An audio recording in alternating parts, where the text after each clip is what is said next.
Uit Herkenbos komt er Patrick Roger en het liedje Zolang de wereld draait. Van Herkenbos naar Boksem, dat is niet zo gek uit. En we zijn inmiddels op een zolder aangeland. Is het de zolder van Pier of de zolder van Stuf?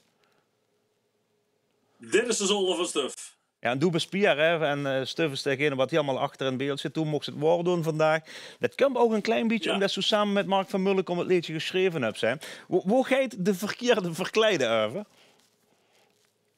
Nou, dat gaat over wat dingen heel veel mensen wel eens hebben gehad tijdens de vastelovend, dat ze een verkleiden stonden in de verte. Dat denk ik kinnig, hè. Dat is een goede vriendin of een goede vriend. Dan loopt ze naartoe en dan springen ze hem binnen om de nek. Of toen springen ze hem om de nek. En op dat moment denken ze van, aan de reacties om te zijn van, dat is de verkeerde. En dat bleek dus de verkeerde verkleider te zijn. Deze om de nek springt. Nou, met de vastelovend, het is geboedelijk. Iedereen de kinderen meestal wel om lachen, of de kinderen altijd wel om lachen. En dan drinken ze nog een pilsje en soms wil ze er echt een goede vastelovensvriend en over. Ja, wie dan veel die fonds in van de verkeerde verkleiden?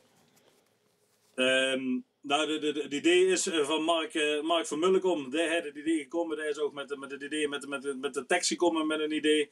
En hebben we samen er nog gekeken, hebben we wat verfijnd. En wanneer de Mark precies is ingevallen, weet ik niet. Maar hij had ons benaderd van, hey, ik heb een leuk liedje, zullen we eens nog kijken en kennen we er het met. Ja, en je wordt gelijk enthousiast. Je hebt gezegd van, ja, ik herken me helemaal in dat idee.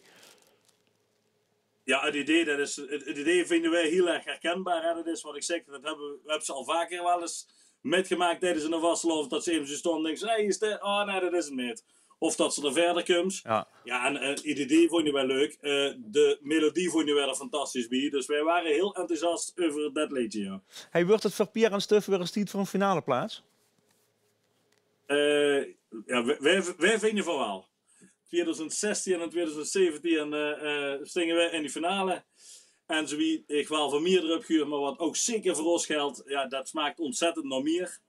En nu is het een paar jaar niet in de finale geweest, zelfs ook 2 jaar niet in de halve finale. Dus we zijn hartstikke blij om weer in de halve finale te staan. Maar ja, een finale, ook zeker in zo'n coronajaar, zou je fantastisch zijn. Ja, we kennen het stemmen niet meer beïnvloeden. Er is al gestemd, maar we kennen wel gewoon genieten van het clipje van Pier en Stuf. De verkeerde verkleiden, uitkomend voor Boksem. Hier zijn inderdaad Pier en Stuf.